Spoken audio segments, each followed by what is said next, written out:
Hello, what's up and welcome to my channel. My name is Emeralds and I do a lot of stuff. This is a NaNoWriMo update video where I'm going to try to have a little bit of fun. So I have been trying to kick a cold, a runny nose and sore throat for about a week and a half. It has not gone anywhere. It has not budged. So I gotta say, this week three feels have been tough for me.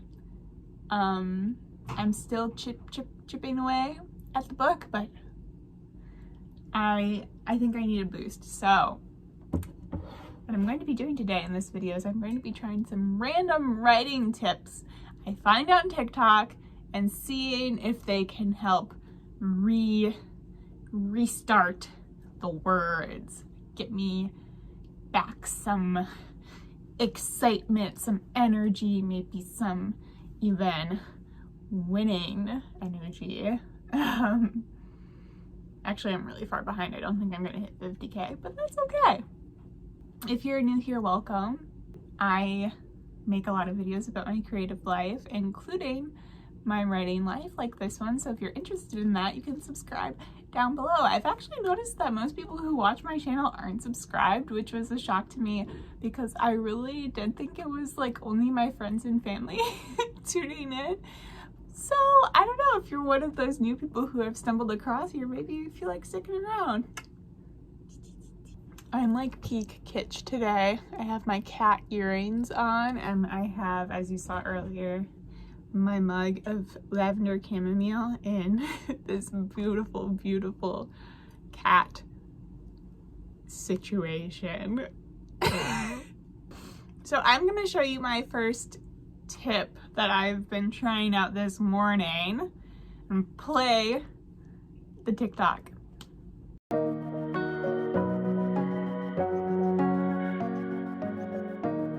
And you know what? I've actually seen this piece of writing advice before, but this really jogged my memory and I think it's fun. So I've been writing a little bit in Comic Sans.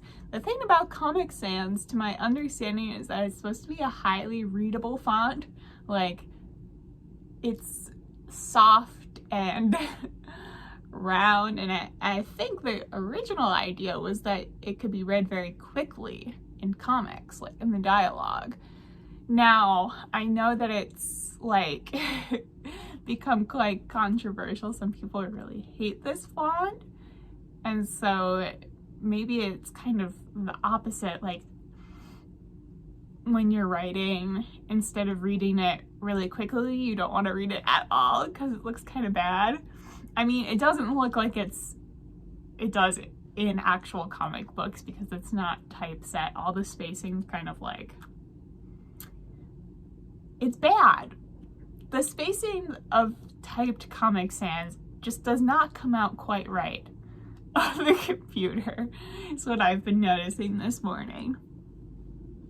So I'm gonna do like another 20 minutes or so in that, and then I'm actually going to switch to a different font. I think maybe it's just like switching up the font kind of prevents you from getting bogged down in the words because like it looks so different. You're not staring at a text that is really familiar to you. Familiar. There you go. I don't know. What do you think? What's the psychology of this tip? Okay. I will come back to check in after I've done some more writing this morning, and then we will move on to our next tip. I'm just noticing now that I have this random piece of yarn like hanging up here. It's just yarn. That looked really weird. Whatever.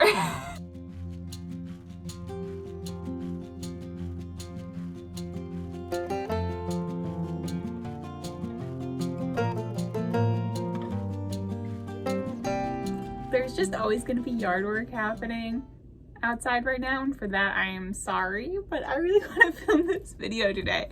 So I did the Comic Sans for a bit. Now I've been using the font that is probably another one of the top most controversial fonts available in Google Docs. It's Lobster. Lobster. It is truly so unreadable as you're typing away, and I think I'm gonna keep using it today. It's got like both bold and italicized and kind of like the cursive thing going on. What a mess. I've actually written quite a bit today already for me, but I've gotten to the point where I'm kind of overthinking some stuff. So the next tip will hopefully help me with that. I'm going to go watch it now and get started. Authors, are you a pantser? Authors, are you a pantser who is trying to figure out how to stop rewriting your novel 17 different times because you keep running into gaping plot holes? Boy, was I there too. So how do you fix it? So glad you asked. I use a 5-sentence plotting structure now. This one's a fun big picture exercise, which I think it's gonna help me like step back for a second and realize that a story can be told in 5 sentences. And even if I don't have everything figured out, I do have some of it figured out, and I can keep getting through. I'm still very, very much in the exposition of this novel, and those are so freaking hard. You kind of can't avoid it either. Like, sometimes you can jump to a later point, but then you have to like really know. You have to really already have all of the puzzle pieces ready in your head. And if you already have them, like, you may as well write the exposition, usually. So, the other thing I was thinking about in curating this assortment of tips for this video is that TikTok is an interesting place. It's always interesting getting a bunch of really random advice served to you at all times. You have to be pretty discerning on like what's going to work for your process and what won't work. That's the nature of the internet and just advice giving in general, but especially TikTok because of the like For You page algorithmic nature. It's making guesses at like what type of person you are all the time. I noticed that a lot of motivational, like, you can do it, keep going, keep writing your book, that content does tend to do very, very well, which I think makes sense. It kind of falls into that like aspirational category that, you know, is very compelling on social media for good reason, and I think that has a strong place. I think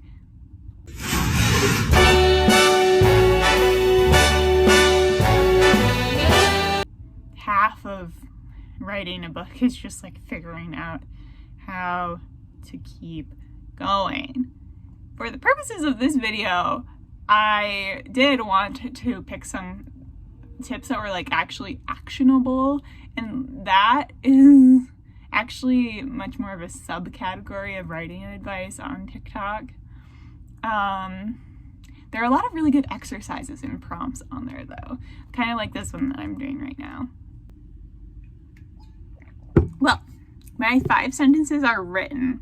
I do feel like it was kind of stuff that I was already pretty sure of, but I hadn't written some of it down. I'm glad to have done that now. Does make me feel more aware of the gaps that are still present. There's a whole whodunit plot line that I still need to figure out. That's okay, that's gonna be another time. It's gonna be another time. So let's move to the next exercise. Oh, by the way, one of the sort of general tips I found in my saved folder on TikTok was to go for a walk, which I did do today. Apparently going for a walk was found to increase creative thinking in like 80% of undergraduates. Okay, I just saw this on Twitter and I think it is great advice. Ethan Mollick says, if you are out of ideas, go for a walk. This paper found that walking, whether outdoors or on a treadmill, increases key types of creative thinking for over 80% of undergraduates. It's great advice. If you are sitting at your computer, if you are feeling stuck, if you feel like you have writer's block, if you're just staring at the screen and you don't know what you want to say, stand up and go for a walk. To me, it mostly increased the snot that was coming out of my nose. It's cold today, guys. But I actually was kind of refreshed from it. You know, I always try to include a walk, and I had not been outside in a little bit because of the cold. The cold that I had and the cold that is beyond the bounds of my apartment. I'm trying, y'all. November's always a struggle month. Weirdly specific character building questions, part 12. What do they first notice in the mirror versus what do other people notice when they first look at them? So that account has a lot of really great character building prompts, especially as I get into my secondary POV. I haven't written her quite as much so far in this draft, and I'm really figuring her out. And so I enjoyed taking a little bit of time to do that today. Yeah, so far my draft is mostly my main character Nora, with one really, I'm really proud of how the one chapter with the other character turned out, actually. So the other character, her name is Cassidy. Yeah, I haven't really dug into her backstory as much. But she's kind of coming to life on the page in a way that I really enjoy. So I am getting very close to the end of Act 1 here. It is dragging on a little bit, maybe perhaps longer than I intended. That's okay. I'm a slow writer, folks. I'm just happy that anything is happening. And I really mean that. I've had a lot of other distractions this month as well, and tomorrow is the day before Thanksgiving. If I get this video edited before then, it will be a miracle, honestly. We'll see. I hope I do. But I know that the next few days are full of some distractions as well, so, you know, it is what it is. I would love to hear more about your writing and your NaNoWriMo projects. If you are doing them, please comment down below. Let me know how it goes. Are you on TikTok? Do you follow me on TikTok? Let's be pals on there. Where do you get your writing advice? Or are you just not an advice person? What do you think about that? Anyway, if you want to stick around, you can subscribe down below or on my other social accounts. And that's all for today. Until next time, I'm Emma Rose, and thanks so much. Bye!